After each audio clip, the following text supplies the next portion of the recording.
Uztaila bukaera ere, Maite García.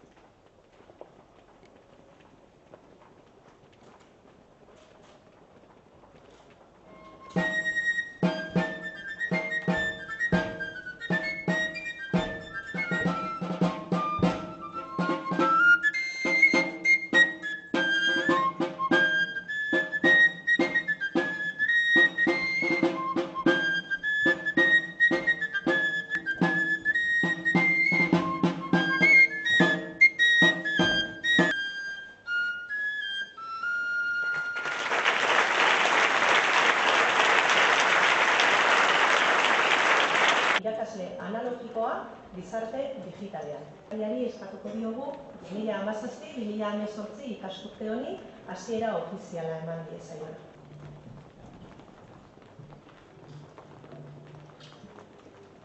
Ikasketei dagokionez, guztira Y para el futuro, si en algo hay acuerdo, es que esta sociedad cambiante en la que nos toca vivir nos va a obligar a aprender a cambiar y adaptarnos más rápidamente.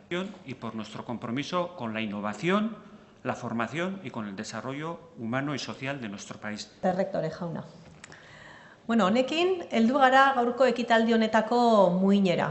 Eusko Legebiltzarburu Andrea eta zurekin batera zaudeten herri ordezkari, herri agintari guztiok, errektore jauna, Mondragon Unibertsitateko presidente jauna, Euskal Herriko Unibertsitateko errektore Andrea, errektore ohiak, irakasle eta ikasleok, egunon. Eta eskertzen dizuegu zuen gonbidapena. Aurten, 20 urte betetzen ditu Mondragon Unibertsitateak. Proiektu gaztea eta berritzailea da zuena. Ikuspegi irekia duzue. Euskal sustraietatik abiaturik mundu globalean, lehiakorra izan nahi duen proiektua bultzatuz. Hezkuntza hobetzea etorkizuneko herri erronka bat da. Horregatik interesgarria zaigu, unibertsitatearen helburuak konpartitzeko ematen diguzuen aukera. Gizartea eraldatzea da zuen konpromisoa, eta horrek gertutasuna, elkar ezagutza eta auzolana eskatzen ditu. Deno artean egin beharreko eginkizuna da hezkuntza hobetzea, eta honen bidez, gizartea bera ere hobetzen eta garatzen laguntzea. Mondragon Unibertsitateak eredu propio bat du. Kooperazioa da zuen xedea eta lankidetzaren bidez garatzen duzue hezkuntza proiektua. Euskadi apuesta por fomentar la colaboración en el ámbito de la formación y en la investigación. La educación superior constituye un agente fortalecedor de las opciones de futuro. Es garantía para el bienestar de las personas a lo largo de su vida y es un activo para el desarrollo armónico futuro en un contexto cada vez más exigente y competitivo.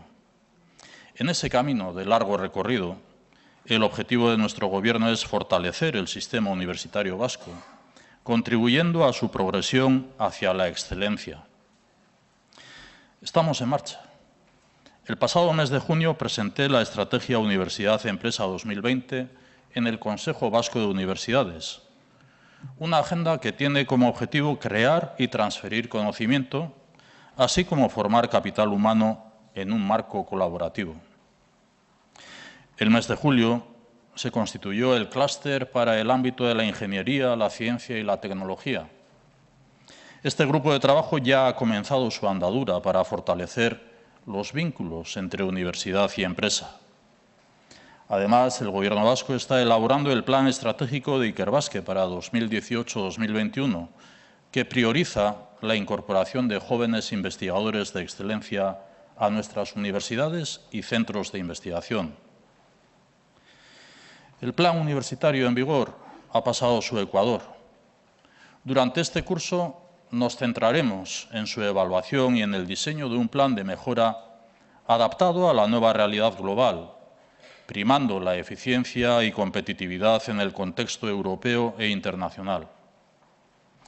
Conseguir estos objetivos y llevar a cabo estas acciones depende de nuestro compromiso compartido, tanto del sistema universitario y la Administración como de la sociedad vasca en su conjunto. Nuestro modelo es el trabajo compartido por el bien común, que representa una educación avanzada, comprometida con la excelencia.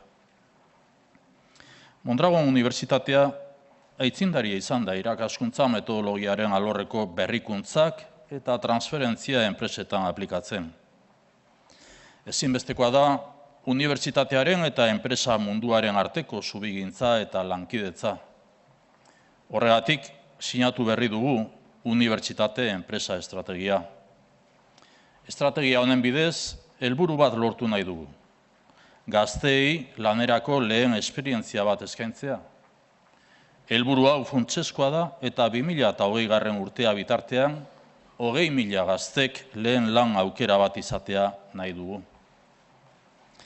Honekin batera, gure arreta hemen dugu jarrita, bai, gaurko ekitaldian eta ekitaldi honen esanahia, bai, baita besteak beste mundu orokor honetan aldaketa klimatikoaren eraginean, gure elkartasuna adierazten diegu, eragin horren ondorioak pairatzen ari direnei. Eta arreta hainbat arlotan. Eta gaurkoan, zuen baimenaz, utzidazue, bizikidetzaz hitz egiten baldin badugu, lankidetzaz hitz egiten baldin badugu ere, utzidazue beste gai bati erreparatzen. Gaur, irailak 11, Kataluniaren egoera aipatuko dut amaitzeko. Egunotan gertatzen ari dena sakoneko arazo baten isla besterik ez da. Benetan arazoa honetan datza, elkarrizketa eragoztean demokrazia batean.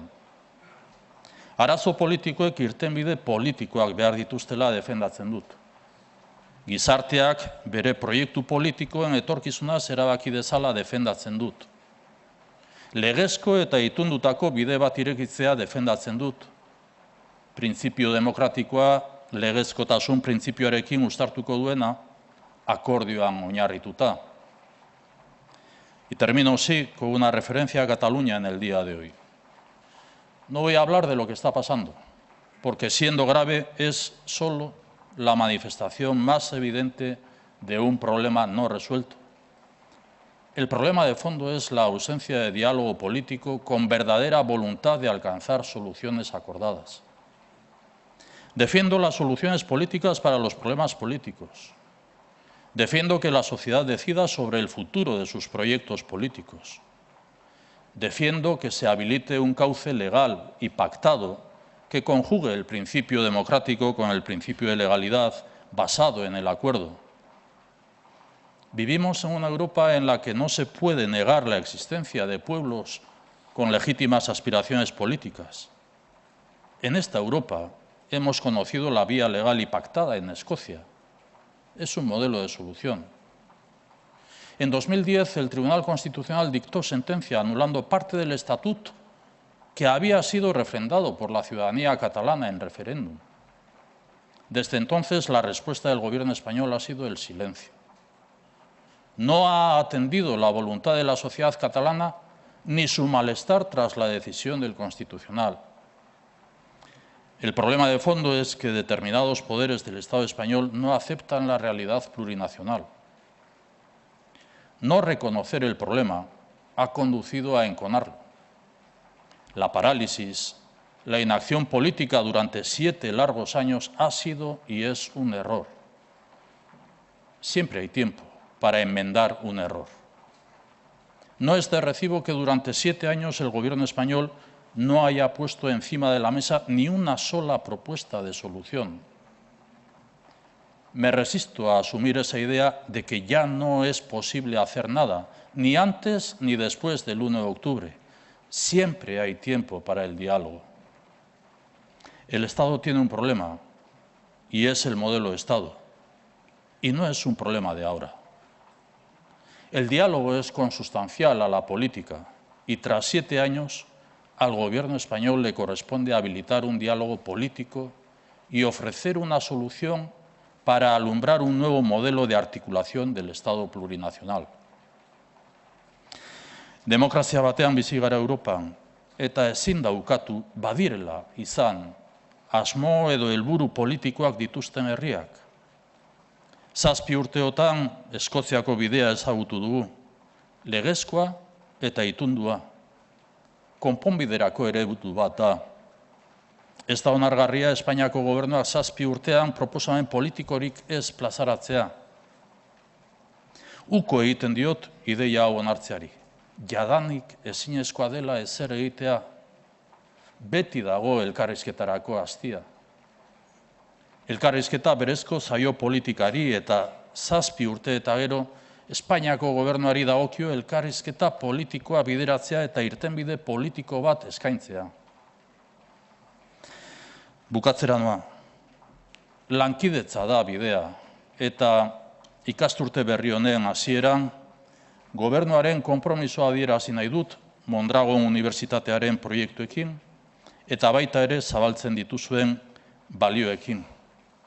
Eta honekin ikasturteari hasiera ofiziala ematen diot. Eskerrik asko.